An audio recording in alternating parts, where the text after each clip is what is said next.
ఎర్ర లైట్ పడితే ఉరకాలే, పచ్చ లైట్ పడితే రువ్వడి పెంచాలే. స్టాప్ లైన్ దగ్గర మేమెందుకు ఆగాలే? హెల్మెట్ నెత్తికి కాదు వెనక మళ్ళా బండికి తలిగేయాలి.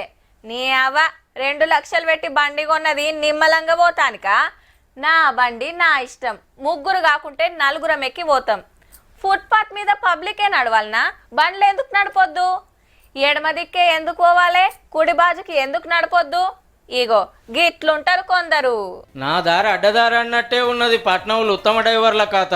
రాంగ్ రూట్ల దంచి వారంలో 10,652 మందికి చలాన్లు పడ్డాయి అంటే చూడుర్రిగా. అంటే రోజుకు 1000 మందికి మీదనే. ఇక నెల మొత్తం చూస్తే ఇంకెన్ని కావాలి? సిగ్నల్ పడ్డదని, ఆఫీస్ కు లేట్ అవుతుందని, షార్ట్ కట్ అని, అర్జెంట్ పని మీద పోతున్నామని రాంగ్ రూట్ల నడుపుడు పెట్టిండ్రు. ఎక్కువ మటుకు బైకులే. మళ్ళా మొత్తం అంతా సందు దొరికితే చాలు సర్రును ఉరుకుడే. గంత దూరం వెనుకకు మరిపోవాలనా? అడ్డబాట్ల కొడితే అయిపోయి అనుకుంటారు. పోలీస్ అన్న గార్డు ఉంటే మనల్ని ఎవడు ఆపుతాడని వచ్చే బండ్లకు ఎదురుగా రేసు గుంచుతారు. కానీ మీదున్న సీక్రెట్ కెమెరాలు చూస్తూనే ఉంటాయి. టిక్క ఫోటోలు కొట్టి చలాన్లు పంపుతూనే ఉంటాయి. రాంగ్ రూట్ లో నడుపుడుతో రోడ్ల మీద ట్రాఫిక్ జాములు టక్కర్లు పెరుగుతున్నాయట. వచ్చే బండ్లకు అడ్డం పోతే ట్రాఫిక్ ఆగదా మరి? అవతలకు టక్కర్ ఇచ్చిన కేసు మన మీదనే, రాంగ్ రూట్ లో పోయినాం కాబట్టి. ఉల్టా 2000 ఫైన్. మళ్ళా ఇక నన్న చక్కగా నడుపుతారో అడ్డదిడ్డం నడుపుతారో మీ ఇష్టం మరి.